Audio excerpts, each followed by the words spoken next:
Qadri multi speciality हॉस्पिटलमध्ये आता मिळणार बांधकाम कामगार योजनेच्या माध्यमातून मोफत शस्त्रक्रिया, स्त्रीरोग विभाग, सर्जरी विभाग, अस्थिरोग व मेडिसिन विभाग, सर्व शस्त्रक्रिया आणि उपचार मोफत।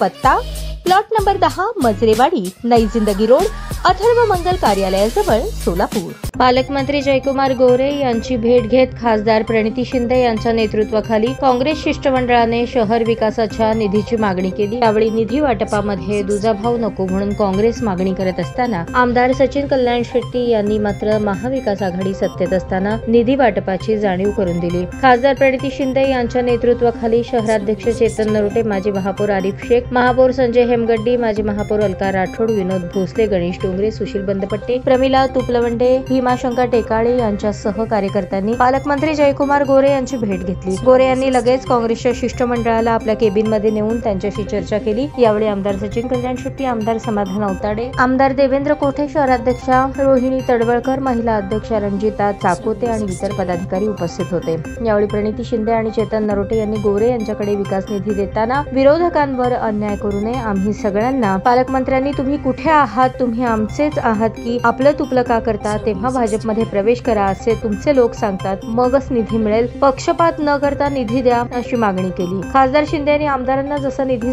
दिला जातो तसा खासदारांना निधी द्यावा, पालकमंत्री कोणत्याही पक्षाचा असतो, निधी वाटपात तफावत वाटते असे म्हणताच आमदार सचिन कल्याण शेट्टी यांनी मी बोलू का, पण ताईंनी सचिन भाऊ 1 मिनिट, तेव्हा दादांनी शांत राहत सन्मानाने हात जोडले। पालकमंत्र्यांनी मी अजून निधी वाटप केलाच नाही, त्यामुळे अन्याय करण्याचा संबंध येत नाही असे सांगितले। दरम्यान शेवटी सचिन कल्याण शेट्टी यांनी पालकमंत्र्यांना सांगताना जिल्ह्याचे पालकमंत्री आहात, सगळ्यांना योग्य न्याय द्या, पण ताईंच्या माहितीसाठी सांगतो, मागच्या टर्म मध्ये तुम्ही माझ्यासोबत आमदार होता, तुमची सत्ता होती, 2.5 वर्षामध्ये तुम्ही त्यांना काय द्यायचं ते द्या, पण तेव्हा किती निधी मिळाला याची आकडेवारी काढा असं सांगत काँग्रेसला आठवण करून दिली।